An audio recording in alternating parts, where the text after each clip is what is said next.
So finally অবহেলা part 3 নিয়ে আইছি। বেশি কথা না বলে মূল ভিডিওতে শুরু করি। পোস্ট দেখেই আমি অবাক, কারণ পোস্টটা ছিল আজ থেকে আপদটা বিদায় হয়েছে। পোস্টটা যে আমাকে মিন করে লেখছে সেটা আর বুঝতে বাকি রইল না। চোখের সামনে এত কিছু হয়ে গেছে, অথচ বিশ্বাস করতে কষ্ট হচ্ছে। কিভাবে পারলো সে এই কাজটা করতে? এত তাড়াতাড়ি সব কিছু উলটপালট হয়ে যাবে কখনো কল্পনাও করিনি। যে সময় আমাকে ছাড়া কিছুই বুঝতো না, আজ সে আমাকে বলেছে আমি আপদ। কত স্বপ্ন ছিল একসাথে বাকি জীবনটা কাটিয়ে দিব, কিন্তু ভাগ্য এতটাই খারাপ যে দ্বারে প্রান্তেও আমি যেতে পারিনি। আসলে সত্যিকারের ভালোবাসার কোনো দাম নেই। এই পৃথিবীতে যদি অন্যদের মতো ইউজ করে ছেড়ে দিতাম তাহলে হয়তো ভালো হতো। সানি, আইমান, সুমাইয়ার বোন সামিয়াকে সব কিছু বলেছি। সুমাইয়ার এমন আচরণ তার বোনও মেনে নিতে পারে। সেদিন সামিয়া আমাকে কল দিয়ে তার বোনের হয়ে সরি বলেছে। যদিও মেয়েটা ছোট, কিন্তু সব কিছুই খুব সুন্দরভাবে মেনটেন করতে পারে। আমাকে মাঝে মধ্যে মেসেজ দিত, কথা হতো। এভাবে আমাদের দিন যাচ্ছিল। সুমাইয়ার ছবিগুলো প্রতিদিনই দেখতাম, পুরনো মেসেজগুলো পড়তাম, ওর পছন্দের জায়গায় গিয়ে বসে থাকতাম। যদিও সে আমার কথা আর মনে রাখিনি, কিন্তু তাকে বলতে পারিনি। এত কিছুর পরও ওর জন্য সামান্য ঘৃণা আমার মনে আসেনি। আগের মতোই ভালোবাসেছি ওরে। প্রায় 6 মাস পর সুমাইয়া বাড়িতে এসেছে। আসার আগে দিন রাতে স্বামী আমাকে কল দিয়ে বলেছে যে কালকে ওর বোন আসবে। এটাও বলেছে আমাকে যেতে সব কিছু আবার আগের মতো করবে। আমি কিছু বলিনি, সানিকে কল দিলাম। আমি কই তুই? সানি, টিউশনিতে আছি আমি। আচ্ছা, শেষ করে দিঘির পাড়ে আই। সানি, ওকে। আইমান তোর সাথে আছে? আমি, না। সানি, আচ্ছা কল দে ওরে। আমি দিচ্ছি। এরপর আইমানকে কল দিলাম, সে আসলো। এর কিছুক্ষণ পর সানিও আসলো। সানি, কিরে কি হয়েছে? আমি আজকে সময় আসছে। আইমান, কখন? আমি সকালে। সানি, তোরে কি বলেছে? আমি কালকে রাতে সামিয়া কল দিয়েছিল, সে বলছে আবার এটা বলেছে আমাকে যেতে সব ঠিকঠাক করে দিবে। সানি, তোর মাথা ঠিক আছে? এটা জীবনেও পসিবল না। আইমান, দেখ, সে তোকে যে পরিমাণ অপমান করেছে, তার উপরে অন্য ছেলের সাথে রিলেশন, এতদিন হয়তো তারা আরও গভীরে চলে গেছে। তোর যাওয়া মোটেও ঠিক হবে না। আমি হয়তো সেদিন রেগে গিয়ে এগুলো বলেছে, মন থেকে নাও তো বলতে পারে। সানি, দেখ ভাই, তুই এখনো বলতে পারিস নাই তাই এগুলো বলতেছিস, কিন্তু আসল কথা হচ্ছে সে তোকে চায় না। এখন তুই ওর সামনে গেলে নিজেকে আরো ছোট মনে হবে, ওর প্রতি আবারও দুর্বলতা কাজ করবে।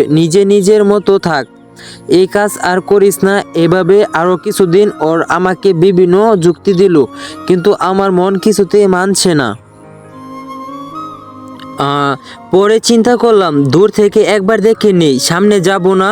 ভাবছিলাম সেদিন রাতে ওদের বাড়ির সামনে যাব, ওখানে গিয়ে হয়তো দেখব, কিন্তু সেটা আর হলো না।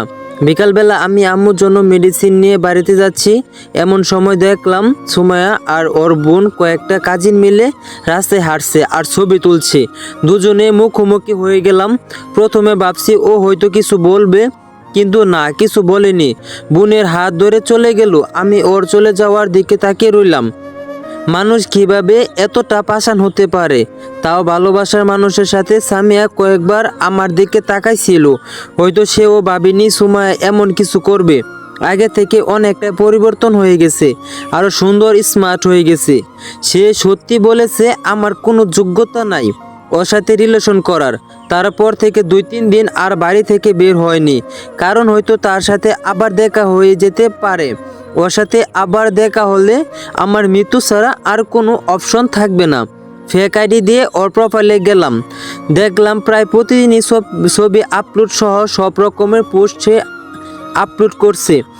অথচ আগে ইসলামী পোস্ট ছাড়া কিছুই দিত না। সুমাইয়া কিছুদিন বাড়িতে থেকে আবার চলে যায়, সব কিছুই আগের মতো চলতেছে, কিন্তু আমি ওরে বলতে পারিনি। এভাবে দিনে গিয়ে রাত আসে, 1 মাস 2 মাস করে প্রায় বছর হয়ে গেল। তার সাথে আমার আর কোনো যোগাযোগ নেই। সব কিছু ঠিক থাকলেও 1 সেকেন্ডের জন্য আমি ওরে বলতে পারিনি। এর কিছুদিন পর সুমাইয়ার বাবাকে তার কোনো আত্মীয় ফোন করে সুমাইয়ার ব্যাপারে সব বলে দেয়। সে সারাদিন আড্ডা নিয়ে বিভিন্ন হোটেলে রেস্টুরেন্টে ঘুরে বেড়ানো, পড়ালেখার নাম করে ছেলেদের সাথে বিভিন্ন জায়গায় ঘুরতে যায়। আবু কিছুই ওর বাবাকে বলে দেই। ওর বাবা ওর জন্য ছেলে খুঁজতে শুরু করে। আমি ভাবছিলাম প্রথমে ওর বাবাকে ওর বিয়ের ব্যাপারে প্রস্তাব দেব, কিন্তু সেই সাহস আমার ছিল না। কারণ প্রথমত আমার বাবা ছিল না, টিউশনি টাকায় সংসার চলে, তখন মাত্র অনার্স সেকেন্ড ইয়ারে পড়তাম। এখন অনেক কিছুই করার বাকি রয়েছে।